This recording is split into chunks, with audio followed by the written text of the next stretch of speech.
सुरासुरा सेवित पाद पंकजा करे विराजत कमनीय पुस्तका विदेश्च पत्नी कमलासन प्रिया सरस्वती नृत्यतु वाचि मे सदा। वसुदेवसुतं देवं कंसचाणूरमर्दनं देवकी परमानन्द जगद्गुरुम्। अर्जुन उवाच योऽयं योगस्त्वया प्रोक्तः योऽयं योगस्त्वया प्रोक्तः साम्येन मधुसूदन साम्येन मधुसूदन एतस्याहं न पश्यामि एतस्याहं न पश्यामि चञ्चलत्वात् स्थितिं स्थिराम् चञ्चलत्वात् स्थितिं स्थिराम् चञ्चलं हि मनः कृष्ण चञ्चलं हि मनः कृष्ण प्रमाथि बलवदृढम् प्रमाथि बलवदृढम् तस्याहं निग्रहं मन्ये तस्याहं निग्रहं मन्ये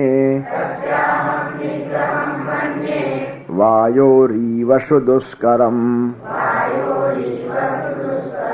वायोरीव सुदुष्करम्।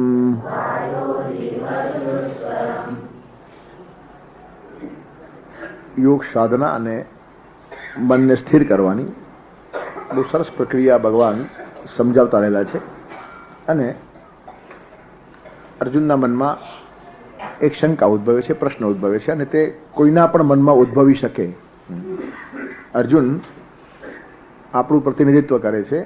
ગીતાનો અભ્યાસ કરતી વખતે આપણે બી અર્જુનની જોડે જોડે ચાલતા હોઈએ છીએ. ત્યારે જે પ્રશ્નો એને ઊભા થાય તે પ્રશ્નો કોઈને પણ ઊભા થઈ શકે. આવી જ એક વાત અહીંયા અર્જુન મૂકે છે કે યહ અયમ યોગ ત્વયા પ્રોક્ત. હે મધુસૂદન, યહ અયમ યોગ ત્વયા સામ્યેન પ્રોક્ત.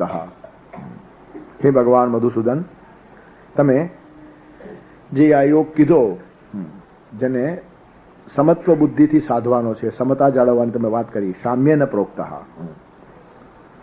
એતસ્ય અહમ સ્થિરામ સ્થિતિમ ન પશ્યામી. એ યોગની સ્થિર અને ચિરકાલીન દીર્ઘ સ્થિતિ મને દેખાતી નથી. અને એનું કારણ બી કે છે ચંચલત્વાત. મનની ચંચલતાને કારણે આ સ્થિતિ બહુ સ્થિર રહે એવું મને લાગતું નથી. તમારી વાત સારી છે, સમત્વ જાળવવું જોઈએ, સમતા જાળવવી જોઈએ, સમદ્રષ્ટિ રાખવી જોઈએ, બધી જ વાતો આમાં આવી. સમમ કાય શિરોગ્રીવમ ધારયન અચલમ સ્થિરઃ સંપ્રેષ નાસિકાગ્રમ સ્વમ, બધી જ બહુ ખૂબ વાતો ભગવાને કરી છે. યતો યતો નિશ્ચરતી મનસ ચંચલમ સ્થિરમ તથો તથો નિયમ વૈતદ આત્મન્યેવ સમનયેત. એટલે અત્યાર સુધી જે બધી વાતો કરી છે તેનો સરવાળો અર્જુનના મગજમાં શું ઉભો થયો? તો તમારો યોગ બહુ સરસ, સામ્યથી તમે વાત કરી છે, સમતાની વાત કરી છે. યહ અયમ યોગ હે મધુસૂદન ત્વયા સામ્યેન પ્રોક્ત ચંચલત્વાત એતસ્ય અહમ સ્થિરામ સ્થિતિમ ન પશ્યામી. તમે જે યોગ કીધો સામ્ય યોગથી વાત કરી, પણ મનની ચંચલતાને કારણે એતસ્ય એટલે આ યોગની સ્થિરામ સ્થિતિ, બહુ લાંબી દીર્ઘકાળ સુધી સ્થિર રહે તેવી સ્થિતિને હું જોઈ શકતો નથી ચંચલતાના કારણે, ચંચલત્વાત. અને પછી બહુ જાણીતો શ્લોક છે, ચંચલમ હિ મનઃ કૃષ્ણ પ્રમાથી બલવદૃઢમ તસ્યાહમ નિગ્રહમ મન્યે વાયોરીવ સુદુષ્કરમ. હે કૃષ્ણ, આ મન કેવું છે? ચંચલ છે. ચંચલમ હિ મનઃ કૃષ્ણ, પાછો પ્રમાથી છે, ખળભળાટ મચાવી મૂકે તેવું છે. મંથન થાય ને બધું હલી જાય. પ્રમાથી મથી નાખનારું છે, વલોવી નાખનારું આ મન છે. ત્યારે એક તો આ મન ચંચલ છે, બીજું ક્ષોભ નિર્માણ કરે, ખળભળાવી નાખે, માણસને મથી નાખે, મથન કરી નાખે માણસનું. આવી રીતનું આ મન છે. પાછું બલવત, બળવાન છે. દ્રઢમ, જક્કી છે, પકડેલી વાતને છોડતું નથી. જો મનના બધા વિશેષણો અર્જુન મૂકે છે. ચંચલ છે, ખળભળાટ મચાવી મૂકે તેવું છે, બળવાન છે અને દ્રઢાગ્રહી છે. ચંચલમ હિ મનઃ કૃષ્ણ પ્રમાથી બલવદ દ્રઢમ તસ્ય નિગ્રહમ અહમ વાયોહો ઇવ સુદુષ્કરમ મન્યે. એનો નિગ્રહ કરવો એ મને વાયુને નિગ્રહ કરવા જેવું કપરું કામ લાગે છે. દુષ્કરમ કરવું મુશ્કેલ છે, અસંભવ જેવું મને ભાસે છે કે મનને નિયંત્રણમાં કેમ લાવી શકાય. તેથી વાયુ જેમ નિયંત્રણમાં આવે નહીં તેમ મન પણ નિયંત્રણમાં આવે નહીં. વાયુ ચંચલ છે. વાયુની ઉપમા અર્જુને આપી છે. એનું કારણ વાયુ સ્થિર રહેતો નથી, ચાલ્યા જ કરે, વયા જ કરે છે. આપણને ખબર પડે કે ન મળે, પણ વાયુ સતત વયા કરે છે. ત્યારે ચંચલ છે જેમ વાયુ તેમ મન પણ ચંચલ છે. મન બી સ્થિર રહેતું નથી.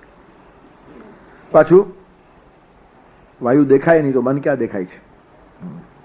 એ થોડી ઘણી ઉપમાની સાર્થકતા પણ છે. મન વાયુની જેમ સતત ચાલતું રહે છે. વાયુ હંમેશા વયા જ કરે છે. વાયુનું કામ છે વહેવું અને દેખાવું નહીં. તો મનનું બી એવું જ છે, જે વયા જ કરે છે, ચંચલ છે અને દેખાતું નથી. મન આજ દિવસ સુધી કોઈના હાથમાં આવ્યું નહીં, કદી પણ આવશે નહીં. તેથી ભગવાન તમે સામ્ય યોગ લાવવાની વાત કરો છો, મનને સ્થિર કરવાની વાત કરો છો, પણ આ બધું કંઈ મગજમાં ઉતરતું નથી. એતશ્યામ ન પશ્યામી, એનું જે સ્થિરામ સ્થિતિ છે તે મને શક્ય લાગતી નથી, અસંભવ છે. ત્યારે આ બહુ જ સ્વાભાવિક પ્રશ્નો કોઈના પણ મનમાં ઉઠે એવા છે. એનું કારણ જે માણસ સાધના કરવા લાગે, યોગ કરવા લાગે, તેને મનની સ્થિરતાનો પ્રશ્ન આવીને ઉભો જ રહેવાનો. તો મનને સ્થિર કેવી રીતનું કરવાનું? મન ચંચલ છે. અને અર્જુન કહે છે એમ નહીં, શાસ્ત્રકારોને આ વાત કબૂલ જ છે. શાસ્ત્રકારોએ 10 ચંચલ વાતો કીધી છે, એમાં મનને પ્રમુખ બનાવ્યો છે. મનો, મધુકરો, મેઘો, માનિની, મદનો, મરુત, મા, મદો, મરકટો, મત્સ્ય, મકારા 10 ચંચલ. બધા જ મકારથી શરૂ થાય. સંસ્કૃત સાહિત્યની આ વિશેષતા છે. આ જે ગોઠવણી અને આયોજન છે ને, કેટલો પરિશ્રમ અને પુરુષાર્થ થયો હશે. 10 પ્રકારની ચંચલ વાતોને એક સાથે લાવીને મૂકવાની, અને બધી પાછી મથી શરૂ થાય. મનો, મધુકરો, મેઘો, માનિની, મદનો, મરુત, મા, મદો, મરકટો, મત્સ્ય, આ બધા ચંચલ છે. એમાં કોઈને તમે ચેલેન્જ કરી શકતા નથી. મન ચંચલ છે. મધુકર, ભમરો ચંચલ છે, સ્થિર બેસે જ નહીં. એક ફૂલથી બીજા ફૂલ, બીજા ફૂલથી ત્રીજા ફૂલ પર જાય. મનો, મધુકરો, મેઘ, વાદળ પણ સ્થિર રહે જ નહીં, ફર્યા જ કરે, ક્યાંનું ક્યાં પહોંચી જાય. તેથી વાદળાની નિશાની કામ લાગે નહીં. એક ભાઈએ દાટેલી ને વીંટી, નાવા ગયો ત્યારે ઉપર વાદળું જોયું અને રેતીમાં દાટી કે નાઈને આવીને કાઢી લઈશ. આવ્યા પછી ત્યાં મળ્યું વાદળું ક્યાંનું ક્યાં નીકળી ગયું. એટલે જ્યાં સ્થિર છે, ચંચલ છે, તેમાં વાદળ પણ છે. મનો, મધુકરો, મેઘો, માનિની, સ્ત્રી, એનો પણ સ્વભાવ ચંચલ છે. સ્થિરતા નથી. નિર્ણય લેવામાં બહુ અગવડ પડે. જેટલા સહેલાઈથી પુરુષો નિર્ણય લે એટલા સહેલાઈથી સ્ત્રીઓ નિર્ણય લઈ શકતી નથી. જેટલી બુદ્ધિ વધારે હોય તેટલા વિચારો વધારે આવે અને નિર્ણય લેવાની વાર લાગે. અને બુદ્ધિ વધારે છે મનુ ભગવાન કહે જ છે, સ્ત્રીઓ પાસે પુરુષો કરતા 4 ગણી બુદ્ધિ છે અને એટલે જ નિર્ણય લેતા વાર લાગે છે. બુદ્ધિ ઓછી હોય ત્યારે નિર્ણય લે, આજુ વિચારવાનું જ ન હોય ને. તેથી સ્ત્રીઓ ચંચલ છે, એમાં સ્ત્રીઓએ કંઈ લઘુતા અનુભવવાનું કારણ નથી. બુદ્ધિ વધારી છે તેનો આ પરિચય છે. એનું કારણ જેટલા વધારે રસ્તા દેખાય એટલો માણસ ગૂંચવાય, અને બુદ્ધિનું કામ છે રસ્તાઓ દેખાડવાનું. તેથી પુરુષ કરતા સ્ત્રી પાસે 4 ગણી બુદ્ધિ છે.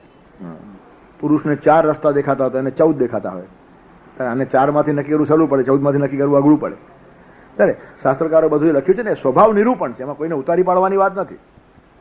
સ્ત્રી ચંચલ છે એટલે કંઈ ખરાબ છે એમ નહીં, એને રસ્તાઓ જ વધારે દેખાય છે. હવે બીજી સાઈડ ખબર ન હોય તો તરત લોકોને એમ લાગે શાસ્ત્રકારોએ સ્ત્રીને અન્યાય કર્યો છે ને, સ્ત્રીને ચંચલ કહે છે ને, સ્ત્રીને હલકી ગણે છે ને, આમ તરત શરૂઆત થઈ જાય. શાસ્ત્રો બધા બહુ જ સમજદારીથી વાંચવાના હોય છે, વિવેકથી વાંચવાના હોય છે. સ્ત્રીમાં કામશક્તિ પુષ્કળ છે. કામો 4 ગુણો, પુરુષ કરતા 8 ગણો કામ સ્ત્રીમાં છે. પણ જરૂરી છે. એનું કારણ એવા પ્રોસિજરમાંથી એને પસાર થવાનું છે. સગર્ભાવસ્થા ધારણ કરવાની, પ્રસૂતિ વેદના સહન કરવાની. એને જો કામ શક્તિનો વધારે આનંદ ન હોય તો એ પ્રોસેસમાંથી જાય શું કરવા? સૃષ્ટિનું આખું સંક્રમણ ચાલુ રાખવાને માટે ભગવાને ઊભી કરેલી કેટલીક વ્યવસ્થાઓ છે. તેથી ભોગ તરફ વધારે અભિપ્રવૃત્ત થાય સ્ત્રી, પુરુષ કરતા વધારે. સ્ત્રીઓ વૈશ્યાસ તથા શૂદ્રા તેપિયાંતિ પરામગતિ, મેં જે ગીતાકાર લખી નાખ્યું એનું કારણ છે આ બધા ભોગ પ્રવણ લોકો છે. પુરુષ કરતા સ્ત્રી વધારે ભોગવાદી છે. બ્રાહ્મણ, ક્ષત્રિય, વૈશ્ય અને શૂદ્રમાં વૈશ્ય અને શૂદ્ર વધારે ભોગવાદી છે. હવે આપણને વર્ણ વ્યવસ્થા પૂરી ખબર જ નથી એટલે આપણને કંઈ ધ્યાનમાં ના આવે. પણ વૈશ્ય અને શૂદ્ર પાસે પુષ્કળ પૈસો હતો, અને જેની પાસે પૈસો હોય તે ભોગ તરફ જાય જ. તો આવા લોકો પણ વળી શકે અને મુક્તિ મેળવી શકે એમ ગીતાકાર કહે છે.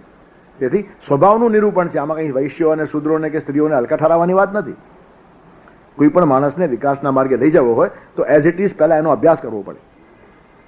ત્યારે કયા કયાના ગુડ પોઈન્ટ્સ છે, કયા એના વીક પોઈન્ટ્સ છે, એનું દિગ્દર્શન કરીને પછી માણસને ગાઈડ કરી શકાય. તેથી આખી આ સાયકોલોજી છે. આમાં કોઈને આપણે તરત ચડાવ ઉતારની ટેવ પાડી દઈએ. વર્ણ વ્યવસ્થા એ પણ ચડાવ ઉતારવાની વાત નથી. વર્ણ વ્યવસ્થા છે, ભેદ છે જ નહીં. પણ ઠેકેદારોએ ભેદ ઉભો કર્યો. બ્રાહ્મણ આટલું બધું ભણતો ગણતો, આટલો વિદ્વાન હતો, આટલા લોકોના જીવનમાં પ્રકાશ પાથરતો કે પૂજ્ય લાગતો હતો. હવે અભ્યાસ ગયો, બધું ગયું અને ઠેકેદારી આવી. હું બ્રાહ્મણનો દીકરો, લાગ મને પગે. પછી લોકો પણ પગે લાગે ખરા, પણ સાંભળવા જેવું હે. કચ્છીમાં ખાસ કે છે પગે લગો મહારાજ, પણ ગો ઉપર મીંડું ન મૂકે તો પગે લગો મહારાજ. હા, આવું બોલતા હોય છે બોલનારા. એનું કારણ કે મહારાજ તમને પગે લાગે એવો જ હોય છે. તેથી પોતાનું ગૌરવ જે ગુમાવી બેસે ને તેને પછી ઠેકેદારી ઊભી કરવી પડે. જ્યાં સુધી માણસમાં જ ગૌરવ છે ને ત્યાં સુધી ઠેકેદારીની જરૂર નથી. ચરિત્રની પૂજા પોતાને મેળે થાય અને ચરિત્ર જાય ત્યારે પૂજા કરાવવી પડે. જે માણસ પૂજવા જેવો લાગતો નથી એને જ પૂજ્ય થવાનો બહુ શોખ જાગે છે. એનું કારણ આપણામાં કંઈ છે નહીં. હવે લોકો પૂજે તો જ આપણે પૂજ્ય. તેથી જેટલો માણસ બટકો અને વામણો થાય ને ત્યાં પછી ઊંચ નીચના ભેદ શરૂ થઈ જાય. તો ભેદ હોય જ નહીં. શા માટે ભેદ જોઈએ? માનવ માત્રની અંદર પરમાત્મા વસે છે. તેથી મનો મધુકરો મેઘો માનીની સ્ત્રી ચંચલ છે. એની પાછળ બી કેટલા કારણો છે અને એની આખી સાયકોલોજી છે. મન ચંચલ છે, મધુકર ચંચલ છે, મેઘ વાદળ ચંચલ છે. અને હોવા જ જોઈએ. વાદળ ચંચલ ન તો બધે વર્ષે કેવી રીતે ઠેકાણે વરસી પડે.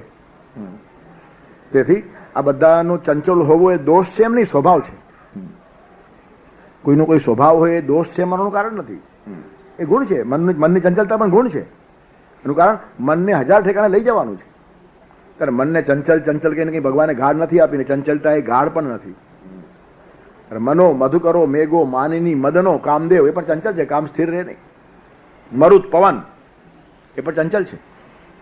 અને એ જ ઉપમા અર્જુને આપી છે. વાયોરી વસુ દુષ્કરમ. મન અને મરુતને અહીંયા અર્જુને ભેગા કર્યા છે કે મરુત પવન વાયુ જેમ ચંચલ છે તેવું મન બી ચંચલ છે.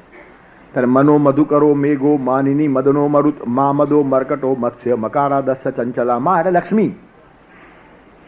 લક્ષ્મી ચંચલ છે, સ્થિર રહેતી નથી. અને લક્ષ્મી સ્થિર રહે તો પણ એને ભોગવનારા સ્થિર રહેતા નથી.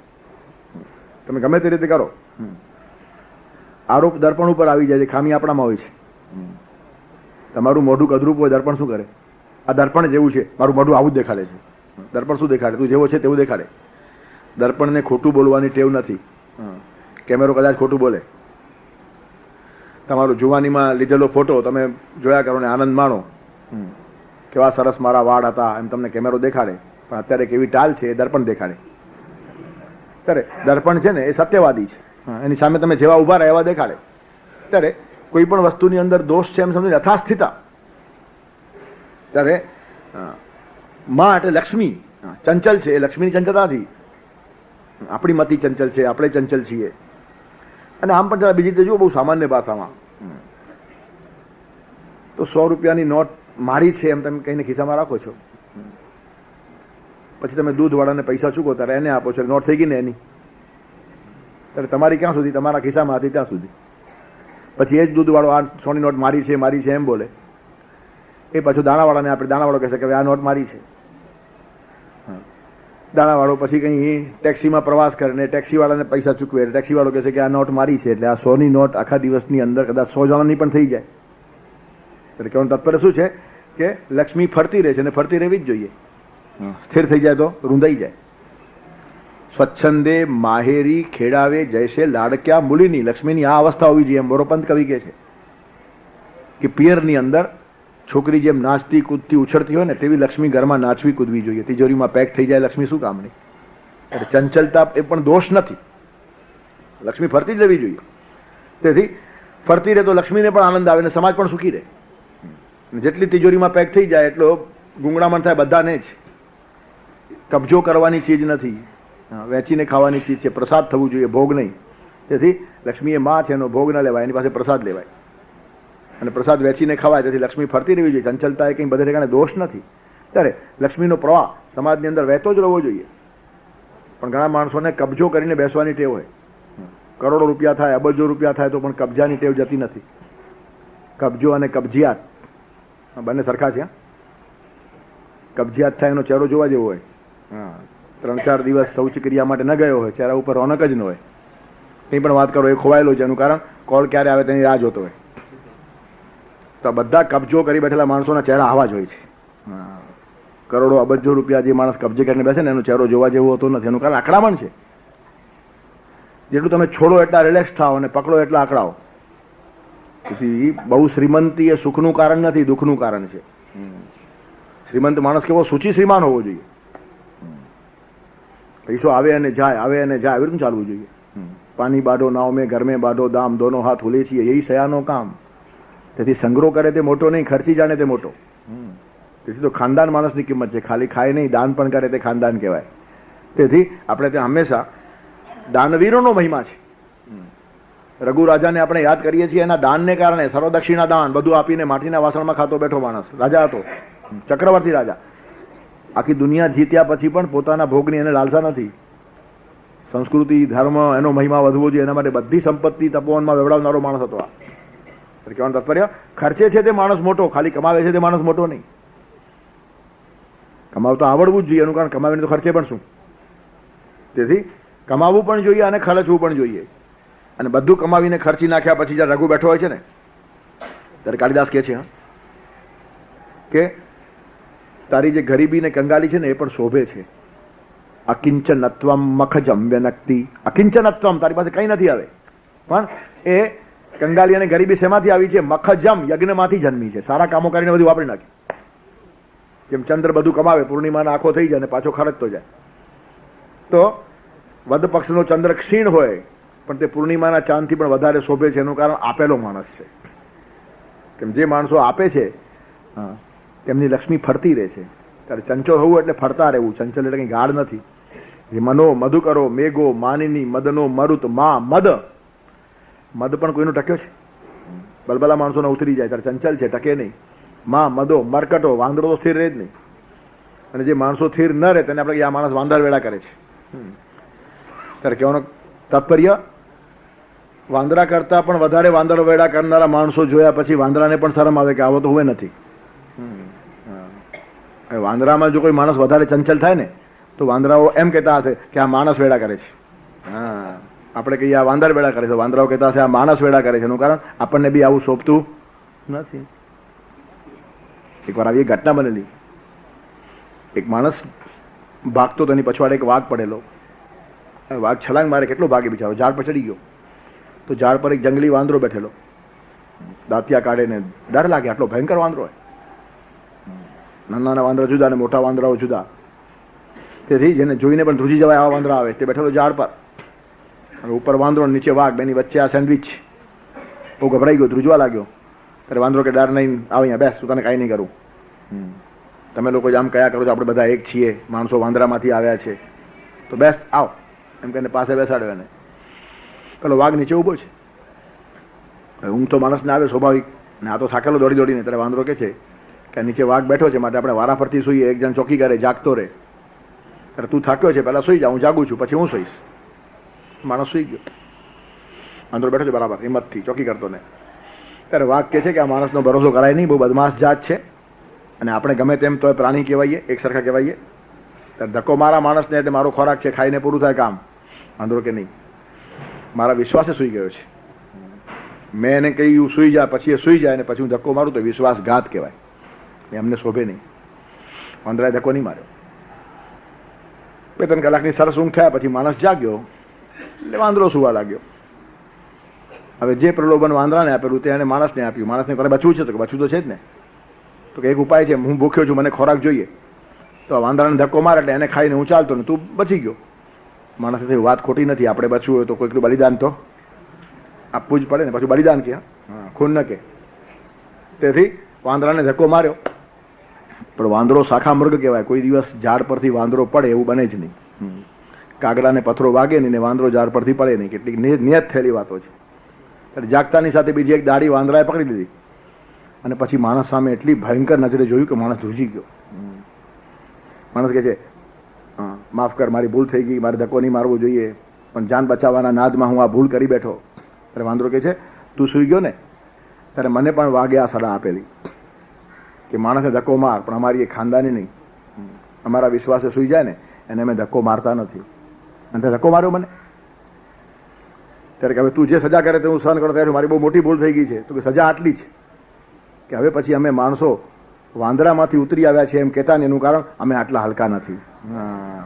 તમે અમારું નામ ખરાબ કરો છો. તમારા ભરોસે જે માણસ સુઈ જાય તેને ફેંકી દેવાનો, ધક્કો મારી દેવાનો.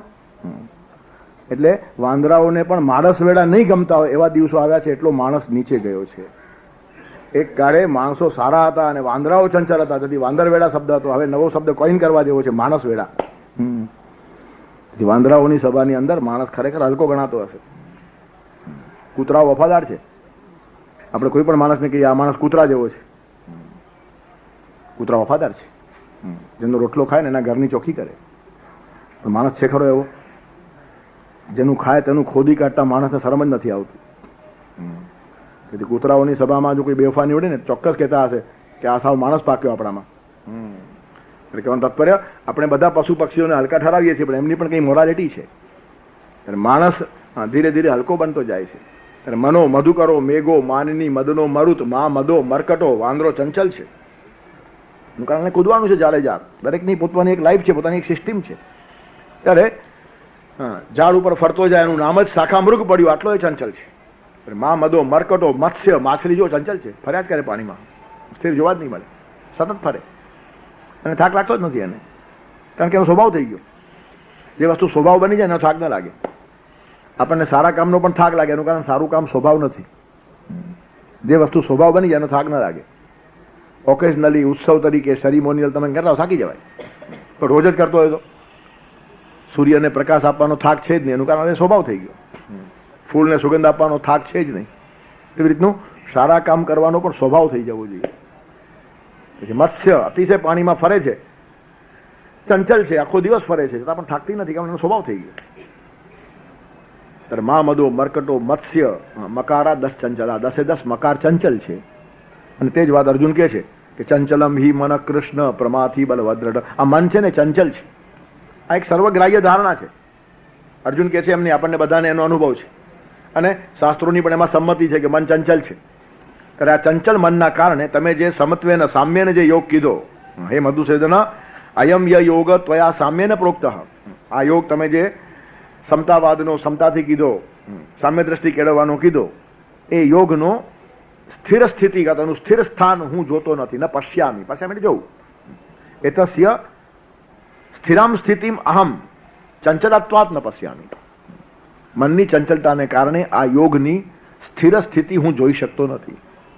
આ મન સ્થિર થાય એ મને કલ્પના લાગે છે, માનવા જેવી વાત નથી. તમે ભલે કહેતા હશો, પણ સ્થિર થાય કેવી રીતે? મારો અનુભવ નથી. અને મન ચંચલ છે એમ શાસ્ત્રો બી કહે છે. ત્યારે શાસ્ત્રોની સંમતિ છે, મારો પોતાનો અનુભવ છે, અને પરિણામે મનની સ્થિરતાના બારામાં બહુ દ્રઢ ધારણા થાય કે લાંબી સુધી એ સ્થિતિ ટકે એવું મને લાગતું નથી. એનું કારણ મન ચંચલ છે, પ્રમાથી છે, બલવત છે, દ્રઢમ છે, અને એને પકડી રહેવું એ વાયુ જેવું દુષ્કર કામ છે. વાયુ પકડાતો નથી. તમે મુઠ્ઠી વાળો જોઈએ, વાયુ નીકળી હાથમાંથી. અરે પાણી પકડવું અઘરું છે.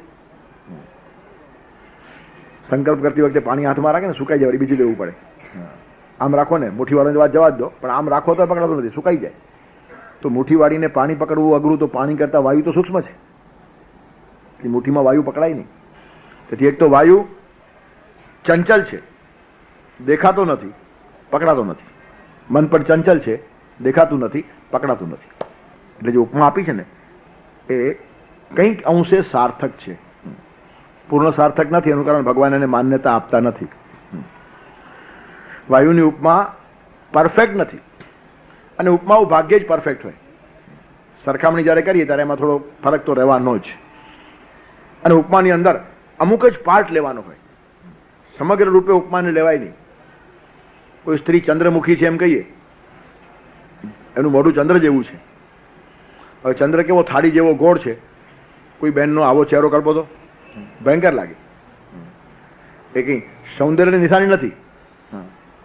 જેમ પેલું ગોળ ઘડિયાળ દિવાલ ઉપર એવું કોઈનું મોઢું હોય તો ભયંકર લાગે. પણ તે વખતે આ ગોળાકાર નહીં લેવાનો. ચંદ્રમુખી એટલે ચંદ્ર જેમ શાંત છે, શીતળ છે, પ્રસન્નતા આપનારો છે, તેમ એનો ચહેરો પ્રસન્નતા આપનારો છે, આટલો જ ભાગ લેવાનો. તો ઉપમાની સાર્થકતા છે. ત્યારે કવિઓ જે વર્ણન કરે છે ને આ સ્ત્રીનું, તેને શબ્દશ પકડીને કોઈ બનાવે તો એક ભયંકર કુરૂપ વાત ઊભી થાય, ભયંકર વાત ઊભી થાય. નાગ જેવા પાશ છે, કાં તો તીર જેવી આંખો છે, દાડમની કડી જેવા દાંત છે, સિંહ જેવી કમર છે, આવું બધું જો હાથી જેવી ચાલ છે. હવે બધું ચિત્રકાર ભેગું કરે અને બનાવે ને તો એવું ભયંકર પ્રાણી થાય કે જોવું પણ ગમે નહીં. પણ એ દરેકની જે ઉપમાની સાર્થકતા છે તેટલી જ લેવાની. ત્યારે અર્જુન વાયુની જયારે ઉપમા આપે છે ત્યારે પરફેક્ટ નથી જ, અને કેમ નથી આપણે જોશું. વાયુની ઉપમા મનને પરફેક્ટલી લાગુ પડતી નથી, પણ જેટલી લાગુ પડે છે એટલી વાત પહેલી મેં કીધી કે વાયુ ચંચલ છે, સ્થિર રહેતો નથી. મન પણ ચંચલ છે, સ્થિર રહેતું નથી. વાયુ દેખાતો નથી, મન પણ દેખાતું નથી. વાયુ પકડાતો નથી, મન પણ પકડાતું નથી. આ બે ત્રણ વાતોની અંદર બહુ સમાનતા છે, અને આજ દિવસ સુધીનો અનુભવ છે કે સ્થિર રહેતું નથી. પણ ભગવાન એક બીજી વાત કહેવાના છે અર્જુનને, કેમ કે આજે ઉપમા છે ને થોડી અધૂરી છે. વાયુ છે ને એ પદાર્થ છે અને મન પદાર્થ નથી, અને વાયુ પકડાતો નથી એ લેમેન્સ ઓપિનિયન છે. વાયુ પકડાય છે એમ વિજ્ઞાન કહે છે. ફુગ્ગાની અંદર વાયુ પકડવામાં આવે છે, મોટરના ટાયરની અંદર પણ હવા ભરવામાં આવે છે, અને પદાર્થ છે તેટલી એનું વજન બી થાય છે. આગલા ટાયરમાં 22 પાઉન્ડ ભરો અને પાછલા ટાયરમાં 26 પાઉન્ડ ભરો, વજન ક્યાંથી આવ્યું? તેથી વિજ્ઞાને વાયુને પકડી દેખાડ્યો છે. ત્યારે વાયુ પકડાતું નથી એ પરફેક્ટ ઉપમા નથી. એનું કારણ વાયુ પદાર્થ છે, મન પદાર્થ નથી. અને પદાર્થ નથી તો ચેતન પણ નથી, મન ચેતન પણ નથી. મન જળ પણ નથી ને મન ચેતન પણ નથી. એ જ મોટી આશ્ચર્યકારક વાત છે. તો મન શું છે? મન એક વિચાર છે. મન એક વિચાર છે. તમારા દેહને આત્માને જોડનારું એક તત્વ જે આભાસી છે, કાલ્પનિક છે, સંબંધ છે, જે તમે માનેલું છે. સાયકોલોજીનો ઊંડો અભ્યાસ કરનારા ઘણા માણસો એમ કહે છે કે મન જેવું કંઈ છે જ નહીં, મન જેવું કશું છે જ નહીં. એક તમારા વિચારનો પ્રવાહ, તેના કારણે તમને લાગતી રહેલી કેટલીક કન્ટિન્યુટી, સ્મૃતિ, એનો સમુદાય થયો, તેને તમે મન એવું નામ આપો છો. બાકી વાસ્તવિક આ શરીર તમે છોલીને ટુકડા કરી નાખો, મન હાથમાં નહીં આવે. લેબોરેટરીમાં પદાર્થ હોય તો હાથમાં આવવો જોઈએ, પણ ડોક્ટરોના હાથમાં મન આવતું નથી. તેથી એ પદાર્થ છે જ નહીં. ચંચલ છે એ વાત કબૂલ, સ્થિર નથી એ વાત બી કબૂલ, પણ પદાર્થ નથી. અને પદાર્થ જો હોત તો કોઈ દિવસ નાશ પામતે જ નહીં. મનનો નાશ શક્ય છે, મનનો નાશ થઈ શકે, મનનું સમર્પણ શક્ય છે. ન હોય તેનો જ નાશ થાય, હોય એનો નાશ થાય નહીં. નાશતો વિદ્યતે ભાવો ના ભાવો વિદ્યતે સત, એ ગીતાની થિયરી છે. જે વસ્તુ એકવાર છે એમ નક્કી થયું ને કોઈ દિવસ નથી થાય જ નહીં. તો પછી મન હોય તો એ નથી એમ થાય જ નહીં. આભાસી હોય તેનો જ નાશ થાય. પદાર્થ પણ નાશવાન નથી એમ વેદાંત પણ કહે છે અને આઇન્સ્ટાઈન પણ કહે છે. જગતની અંદર કોઈ વસ્તુ જે અસ્તિત્વમાં આવી તે નાશવાન નથી, એનું રૂપાંતરણ થાય. પાણી વરસે પછી એ પાણી પાછું તપે અને વરાળ થાય, આસમાનમાં જાય, વાદળ થાય, પડે, પછી એનું ઘનરૂપ પણ થાય, બરફ પણ થઈ શકે. 3 અવસ્થા છે પાણીની, બરફ પણ હોય, પાણી પણ હોય અને વરાળ પણ હોય. પછી પદાર્થોની અવસ્થાઓ બદલાય પણ પદાર્થોનો નાશ થાય નહીં. તો મનને જો પદાર્થ માનો તો પછી ખલાસ, નાશ થાય જ નહીં. પણ મનનું સમર્પણ, મનનું વિલીનીકરણ, મનો નાશ એ બધું સંભવ છે. એનું કારણે પદાર્થ નથી. તો પછી ચૈતન્ય રૂપ આત્મા છે તો પણ નાશ ન થાય. પછી એનો આત્મા તો અમર છે. અને જળ પદાર્થ જ વેદાંત માનતો જ નથી. વેદાંત કહે છે કેવળ આત્મા જ છે, જળ રૂપે ભાસે છે, એ બે ખાલી આભાસ છે. અસ્તિત્વને આપણે આપેલા બે નામો છે. વાસ્તવમાં મન જે છે ને એ બેનું અનુસંધાન કરે છે. આત્મા અને દેહને જોડતી એક કડી, એટલે વિચાર છે, એક પ્રકારની સમજદારી છે, એક પ્રકારનો આપણે ઊભો કરેલો સંબંધ છે. દેહ અને આત્માનો સંબંધ, એનું નામ મન. અને સંબંધ જોડાઈ પણ શકે અને તૂટી પણ શકે. તેથી મન સ્થિર પણ હોઈ શકે, ચંચલ પણ હોઈ શકે.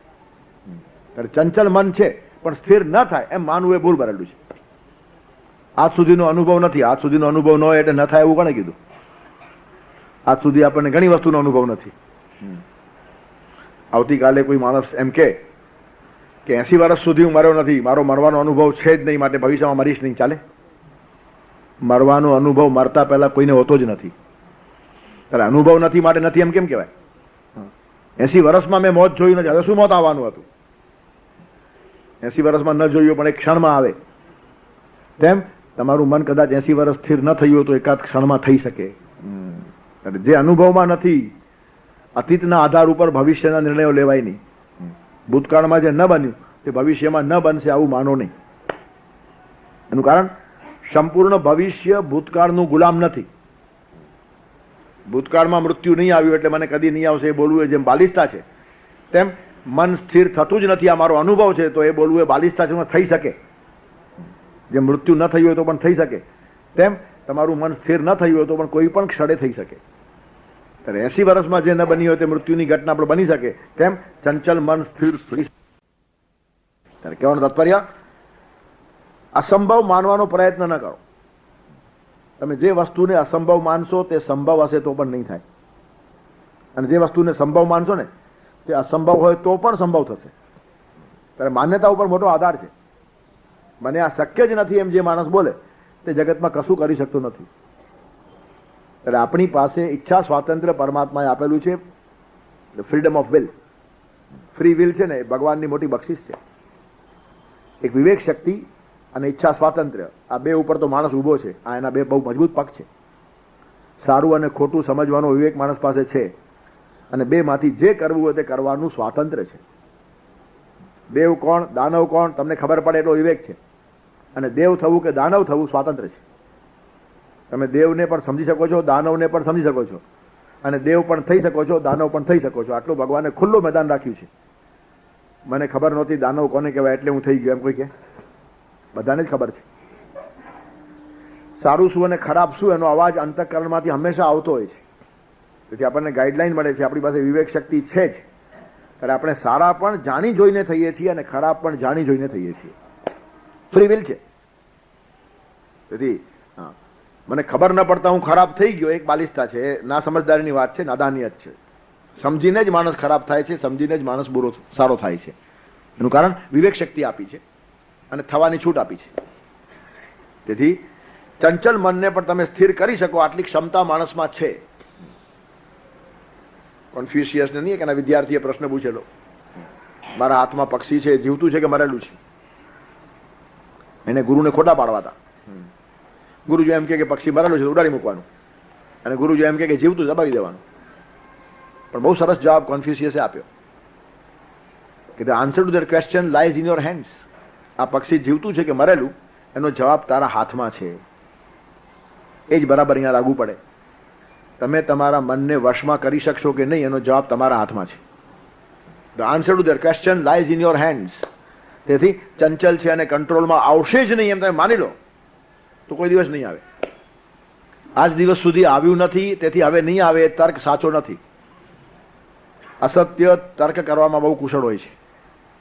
તો તર્કબદ્ધ વાતો બધી સાચી હોય છે એમ માની લો નહીં. સત્યને ઘણીવાર તર્કની જરૂર જ હોતી નથી. સત્ય એ અનુભૂતિનો વિષય છે, અને વધારે પડતો તર્કનો આધાર અસત્યને લેવો પડે છે. એનું કારણ તર્કને કંઈક ઠરાવવાનું હોય છે, સત્યને અનુભવવાનું હોય છે. સત્યનો સંબંધ અનુભવ જોડે છે, તર્ક જોડે નહીં. કોઈ પણ તાર્કિક માણસોને, પંડિતોને સત્ય સાંપડ્યું હોય તેવો ઇતિહાસ નથી. પંડિતો શાસ્ત્રો ગોખ્યા કરે પણ એમના હાથમાં કશું આવતું નથી. શાસ્ત્રો ગોખનાર અને ગોખાવનાર શાસ્ત્રથી અલિપ્ત હોઈ શકે, અને મોટા ભાગે હોય જ છે. હોઈ શકે ને લગભગ હોય જ છે. એક વખત ટ્રેનમાં એક ભાઈ પ્રવાસ કરતા હતા. સામે બીજો એક માણસ બેઠેલો. એને પૂછ્યું એને કે તમારું કામકાજ શું? તો હું પંડિત છું, પોતે જ કહે છે. શું કરો? તો કે ભણાવવાનું કામ. કોને ભણાવો? તો કંઈકને ભણાવી નાખ્યા. કંઈકને ભણાવી નાખ્યા. 500,000 સાધુ સાધ્વીઓને મેં ભણાવ્યા છે. એમ પહેલા પૂછ્યું કે 500,000 સાધુ સાધ્વીને તમે ભણાવી નાખ્યા તો તમે સાધુ કેમ નહીં થયા? ભણાવતા ભણાવતા અસર થાય ને. સારો સાધુ કેમ થાય, સાચો સાધુ કેમ થાય, વિદ્વાન સાધુ કેમ થાય? એને ભણાવનારો માણસ ક્યારેક સાધુ થઈ જાય કે નહીં? તો કે એમાં શું છે? કંઈ મારું કામ ભણાવવાનું. મને લોકો ભણાવવાનો પગાર આપે છે તેથી ભણાવું છું. મને પગાર સાથે કામ, બાકી લેવા દેવા નહીં. શું પગાર આપે છે? મહિને 150 રૂપિયા આપે, જૂની વાત, તે વખતે 150 રૂપિયા કિંમતી હતા. હવે 150 રૂપિયામાં જે માણસ સાધુ સાધ્વીઓ તૈયાર કરતો હોય એ સાધુ સાધ્વી બી કેવા હોય. તેથી તર્કથી આ બધું નિર્માણ થાય છે એ માન્યતા ભૂલ ભરેલી છે. તર્ક બહુ આ પંડિત પાસે, એનું કારણ સેંકડો સાધુઓને જ ભણાવી નાખે એનો તર્ક કાચો હોય, પણ એને અક્ષર માત્ર અસર નહીં, એને 150 રૂપિયા જોડે સંબંધ, એક પણ શાસ્ત્ર જોડે સંબંધ નહીં. શાસ્ત્રો બધા મોટે, ઘટત્વા વટીનમ પઠ પટત્વા મચ્છીનમ ઘટ બધું જ કર્યા કરે, ઘટપટની ખટપટ ચાલતી જ હોય, પણ સ્પર્શે નહીં એની કાળજી. એનું કારણ આપણો સંબંધ 150 રૂપિયા જોડે છે, આની જોડે નહીં. અને સાધુ થઈ ગયા તો 150 કોણ આપશે પછી? ત્યારે કહેવાનું તાત્પર્ય શું છે કે તર્કથી જે વાતો સમજાવી શકે તે માણસ બહુ હોશિયાર છે એમ ન માની લો. તર્કો અપ્રતિષ્ઠા, તર્કની પ્રતિષ્ઠા નથી આગળ ગયા પછી, શરૂઆતમાં ચાલે. શંકરાચાર્ય પણ કહે છે દુસ્તર્કાત સુવિરમ્યતામ શ્રુતિમતા તર્કોનુસંધિયતામ, અલ્ટિમેટલી શ્રુતિમતા તર્કઃ. વેદની અનુભૂતિની જોડે તમારો તર્ક સંગત હોવો જોઈએ, નહીં તો તર્ક ખાલી ચાપલ્ય કરે. એ તર્ક્યતામ માં દુસ્તર્ક્યતામ, તર્ક કરો પણ દુસ્તર્ક ન કરો. ત્યારે તર્કની કેટલીક મર્યાદાઓ છે, અને એ જ વાત કબીરજી કીધી, પોથી પડી પડી જગમુવા પંડિત હુવા, અને કોઈ ઢાઈ અક્ષર પ્રેમ કે પઢે શું પંડિત હોય. પોથી એ તર્ક છે અને પ્રેમ એ અનુભવ છે. તો ઢાઈ અક્ષર પ્રેમ કા પઢે શું પંડિત હોય, અનુભવ કરે તે પંડિત, સાચો પંડિત. તાર્કિક પંડિત જુદા અને જીવનનિષ્ઠ પંડિતો જુદા. ત્યારે કહેવાનું તાત્પર્ય શું છે? તર્ક એમ કે છે કે મન ચંચલ છે ને કંટ્રોલમાં આવે નહીં, પણ એ તર્ક સાચો નથી. એનું કારણ તર્ક આપણે આપણી શક્તિ મુજબ લીધો છે. ભૂતકાળમાં મારું મન સ્થિર થયું નહીં એટલે ભવિષ્યમાં પણ થશે નહીં, આ આપણો તર્ક છે. પણ ભૂતકાળમાં ન થયેલી ઘણી વાતો ભવિષ્યમાં બનતી હોય છે, અને તેમાંથી આપણે આશ્ચર્યચકિત થઈ જતા હોઈએ છીએ. તેથી બધી જ વસ્તુઓ અસંભવ છે એમ માનીને બેસો નહીં. એક વખત એક મકાનની અંદર આગ લાગી, બધા માણસો દોડી દોડીને બહાર ભાગ્યા. એક માણસને 10 વર્ષથી લકવો થયેલો, એ બિચારો આગને જોયા કરે. અને તે વખતે કોણ કોને બચાવે? બધા પોતાની જાન બચાવવામાં પડ્યા હોય. ત્યારે આ માણસ તો હવે ખલાસ બળી જશે એમ બધાએ માનેલું, પાછું અંદર મરવા કોણ જાય? પણ જેમ જેમ આગ પાસે આવતી ગઈ, કોને ખબર શું થયું, એના શરીરમાં સળવળાટ શરૂ થયો, અને ખાટલામાંથી ઉઠીને એકદમ એ માણસ દોડ્યો અને મકાનની બહાર નીકળી આવ્યો. બધા એને જોઈને હેપતાઈ ગયા કે ગજબ છે. એને ટેકો આપીને કે હાથ આપીને ઉપાડવાની આપણામાં બી ક્ષમતા નહોતી, ને આપણે વિચાર બી નહોતા કરતા, કારણ કે એના ભેગા આપણે મરવું પડે. ને આ માણસ પોતાની મેળે દોડીને બહાર આવ્યો, કોઈના મગજમાં કલ્પના ના આવે, પણ નીકળી ગયો બહાર. પછી બધા એની સામે જોવા લાગ્યા, અને એ પણ પોતાના પગ સામે જોવા લાગ્યા, મારા પગ દોડ્યા કેવી રીતના. એને માનવામાં વાત ના આવી. એને લાગ્યું કે અસંભવ છે, અશક્ય છે, હું દોડી શકું નહીં, અને તરત પાછો પડી ગયો, લકવો થઈ ગયો. એનું કારણ ન દોડી શકું એ ભાવના દ્રઢ થઈ ગઈ. દોડ્યો એ ચમત્કાર છે, દોડવાની શક્તિ અને ક્ષમતા એનામાં હતી. તો 80 થી 90% લકવાના દર્દીઓ માનસિક બીમાર હોય છે. જો એના મનમાં એ વિશ્વાસ ઉભો થાય કે હું દોડીશ તો એ ઉભો થઈ શકે, પણ એને માની લીધું છે કે મને એ શક્ય નથી, જેમ આપણે મનના બારામાં માન્યું છે હું દોડી શકીશ, એવો લકવાગ્રસ્ત માણસને વિશ્વાસ નથી તેમ મારું મન સ્થિર થઈ શકશે તેવો આપણને વિશ્વાસ નથી. ત્યાં દોડવાની વાત છે, અહીંયા સ્થિર થવાની વાત છે, પણ વાત સમજદારીની છે. હું દોડી શકીશ એમ લાગે તો માણસ દોડે, અને મારું મન સ્થિર થઈ શકશે જો આ ધારણા હોય તો સ્થિર થાય. તેથી ચંચલમ ચંચલમ કરીને જો આપણે આખો દિવસ બેઠા રહ્યા, મારાથી દોડાય જ નહીં, એ ખ્યાલ જેવો આવ્યો કે પાછો દોડેલો માણસ પડી ગયો. ત્યારે એક વખત એનામાં એલી ક્ષમતા જાગી, એનું કારણ આગ ચારે બાજુ આવી ગઈ. ત્યારે આગે એની ક્ષમતાને ધક્કો માર્યો ખરો, પણ પાછું એની વિચાર શક્તિ એટલી મંદ હતી કે એ ચેતના પાછી ચાલી ગઈ અને પાછો માણસ પડી ગયો. એટલે કેવી રીતની આખી મનની રમત છે. અને એટલે જ માણસનું મન છે ને એ મજબૂત થવું જોઈએ, કારણ કે વિચાર છે. જેટલા વિચારો પાવરફુલ એટલો માણસ પાવરફુલ. એનું મન મજબૂત છે. શું મજબૂત છે? બતાવો તો મન ક્યાં છે? આ મન છે ને આ મજબૂત છે એમ તમે કહી શકશો? મન મજબૂત અને વિચાર મજબૂત છે. મન એ વિચારોની એક ધારા છે કે આખા શરીરમાં તમને ક્યાંય જડશે નહીં, પણ એ જે શક્તિ રૂપે ફર્યા કરે છે એ તમારો સંબંધ પ્રસ્થાપિત કરે છે. સંબંધો જોડી પણ શકાય અને સંબંધો તોડી પણ શકાય. એટલે મનની સાથે તમે રમી શકો છો. પદાર્થ ખલાસ થાય નહીં ને આત્મા પણ ખલાસ થાય નહીં. મન નથી આત્મા કે નથી પદાર્થ. મન એ કેવળ સંબંધ છે, અને સંબંધ નક્કી કરો તો એ ચંચલ પણ હોય ને સ્થિર પણ હોય. થોડોક ટાઈમ તમારા સંબંધો સ્થિર રહે, પછી એમાં ચંચલતા આવે ને દુશ્મનાટ ઊભી થાય કે ન થાય. તેથી કોઈ પણ સંબંધ સ્થિર નથી, તેવી રીતનું મન સ્થિર નથી. પણ સંબંધો સ્થિર થઈ શકે, પ્રેમ હોય તો, તેમ મન પણ સ્થિર થઈ શકે ભગવાન માટેની ભક્તિ હોય તો. તેથી મન એ સંબંધ નિર્માણ કરનારું એક તત્વ છે, આ ધ્યાનમાં આવવું જોઈએ. એ ચૈતન્ય સંપૂર્ણ છે નહીં, આત્મા નથી. અને દેહ જેવો સાવ જળ પણ નથી. એનું કારણ જળનું રૂપાંતરણ થાય છે, આત્માનું રૂપાંતરણ પણ નહીં. આત્માનું કેવળ અસ્તિત્વ, જળનું પણ અસ્તિત્વ ખરું, નાશ ન પામે પણ રૂપાંતરણ થાય. અને એટલે જ મૃત્યુ માટે ચિંતકો એમ કે છે કે મૃત્યુ એટલે જળનું રૂપાંતર અને ચેતનનું વેશાંતર. ચેતન રૂપાંતરિત થાય નહીં, જળ રૂપાંતરિત થાય. શરીર જળ છે તો એ રૂપાંતર પામે. માણસમાંથી ઘોડો પણ થાય ને ગધેડો પણ થાય ને પાછું ફરીથી માણસ પણ થાય ને મહાપુરુષ પણ થાય. એ તમારું ખોડિયું બદલતું જાય, એનું રૂપાંતર થાય. અંદરનો આત્મા નવા ખોડિયાને ધારણ કરે એટલે ખાલી એનો વેશ બદલાય, રૂપ ન બદલાય. તેથી જળનું રૂપાંતર અને ચેતનનું વેશાંતર એનું નામ મૃત્યુ. વાસાંશી જીર્ણાની યથા વિહાય નવાની ગૃહનાતિ ન રોપરાણી તથા શરીરાણી વિહાય જીર્ણાન અન્યાની સંયાતિ નવાની દેહી. જૂનું શરીર છોડીને આત્મા નવું પકડી લે તેવી રીતનું આ છે. ત્યારે જળ પણ નાશ પામતું નથી, રૂપાંતરિત થાય છે. અને આત્મા તો ચેતન છે, એનું રૂપાંતર પણ ન થાય, એનું માત્ર અસ્તિત્વ છે. એના ઉપર નવા નવા શરીર ચડતા જાય. તેથી વેશાંતર કહો તો ચાલે. તેથી ચેતનને વેશાંતર છે અને જળનું રૂપાંતર છે. અને આવી રીતનું આખી સૃષ્ટિ ચાલ્યા કરે છે. મન નથી જળમાં કે નથી ચેતનમાં, તો જળ અને ચેતનની લિંક બેસાડનારું એક તત્વ છે.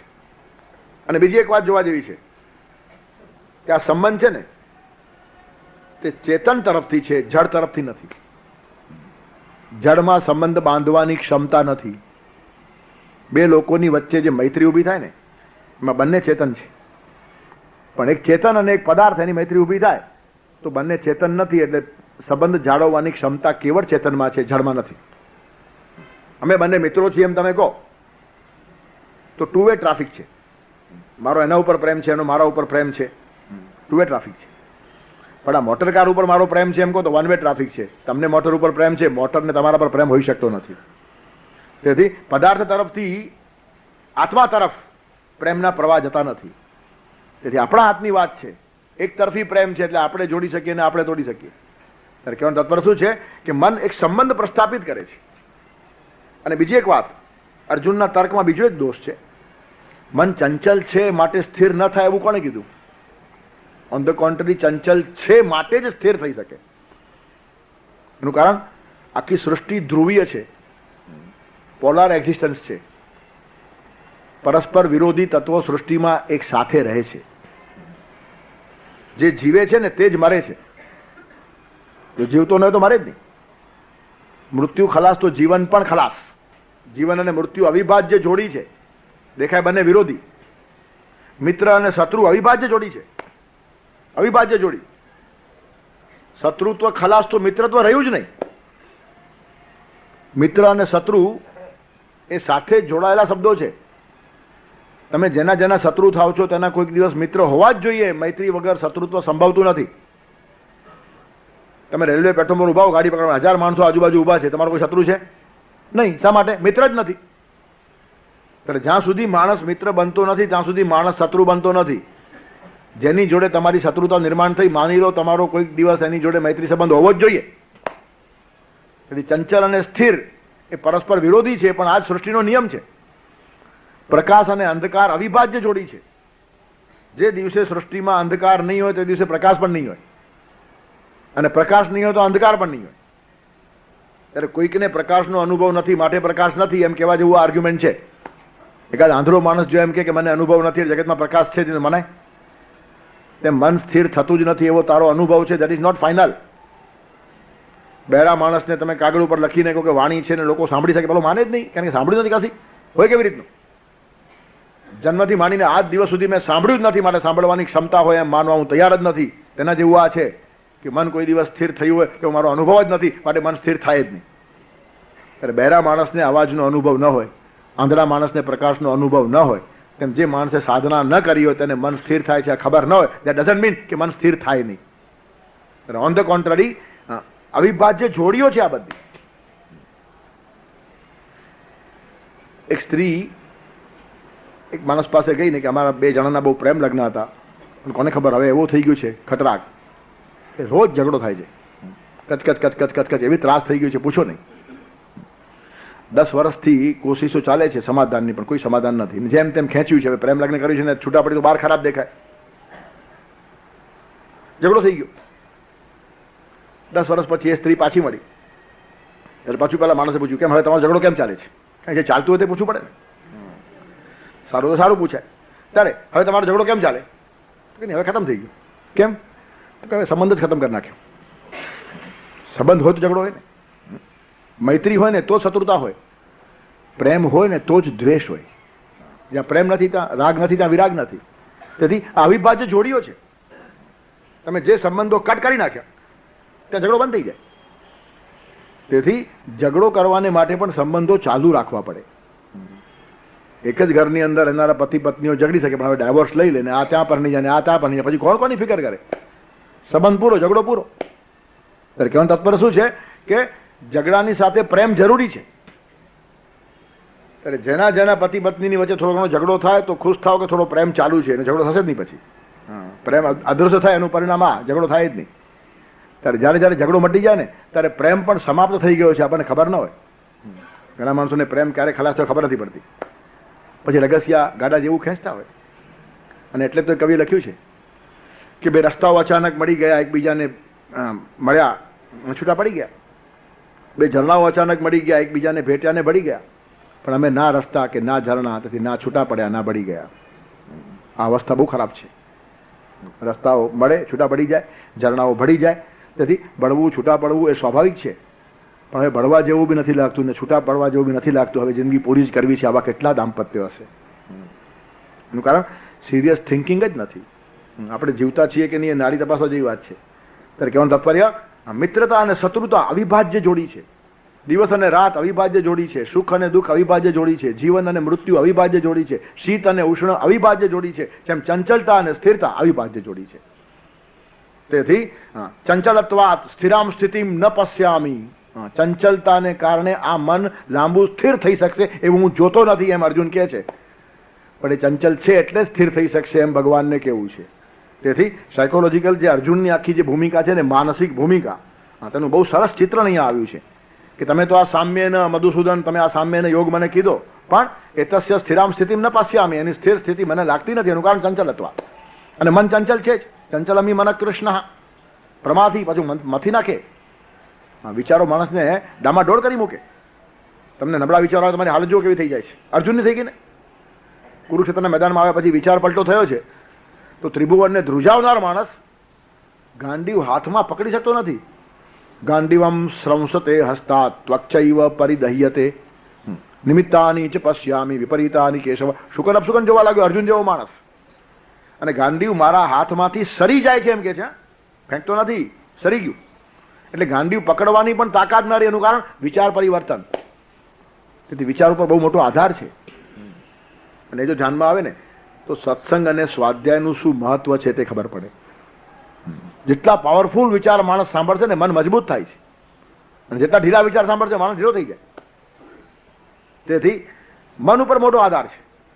મન જો એમ માની લે કે અસંભવ છે તો કોઈ કાળે સંભવ નહીં થાય, સહેલી વાત પણ નહીં થાય. અને અઘરામાં અઘરી વાતને પણ માણસ કે સંભવ છે તો થઈને રહેશે. અસંભવને પણ સંભવ કરનારા માણસો જગતમાં પાક્યા છે. અને સંભવ વાત પણ નહીં થાય એમ કહીને પાણીમાં બેસી જનારા પોમલાઓ પણ પાક્યા છે. તેથી વીર પુરુષો જુદા અને સામાન્ય માણસો જુદા. તેથી આ ચંચલ છે, સ્થિર થશે જ નહીં એવું મને લાગે છે. લાગે છે તો નહીં થાય. એકવાર લાગવા માંડ્યું આપણને કે આ સંભવ છે, ઇટ ઇઝ ઇમ્પોસિબલ, ફિનિશ, પતી ગઈ વાત. Nothing is impossible. Impossible is the word can be found in the dictionary of fools. એમ જે નેપોલિયને કીધું ને, સારી વાત છે. આ પોઝિટિવ થિંકિંગ છે. કોઈ જ વસ્તુ અશક્ય નથી. માનવ જબ જોર લગાતા હૈ તો પથ્થર પાણી બન જાતા હૈ. નહીં શું થાય? પણ મને આ અશક્ય લાગે છે, અતિશય દુષ્કર છે, બહુ મુશ્કેલ છે. તેથી જેમ જેમ તમે નેગેટિવ થિંકિંગ કરો ને તેમ તમે ઢીલા પડતા જાઓ. અને જેટલું પોઝિટિવ થિંકિંગ કરો ને શક્તિ વધતી જાય. અને વધેલી શક્તિ તમારામાં અસંભવને સંભવ કરવાની ક્ષમતા પેદા કરે છે. આટલી જાગૃતિ રાખવી જોઈએ. ત્યારે પ્રમાથી મથી નાખનારું છે, બળવત છે, બળવાન છે. મન ખરેખર બળવાન છે. કેવી રીતે માણસને મન ખેંચી જાય છે. સારા સારા માણસો મનથી ખેંચાઈ જાય. જરાક માણસ વિકૃત થયું, વિચારો ખોટા આવ્યા કે માણસનું પતન.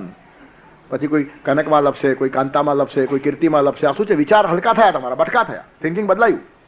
એમાં શું ખોટું છે? બધા જ કરે છે, પતી ગયું. લપશે તમે, લપસતા વાર લાગે નહીં.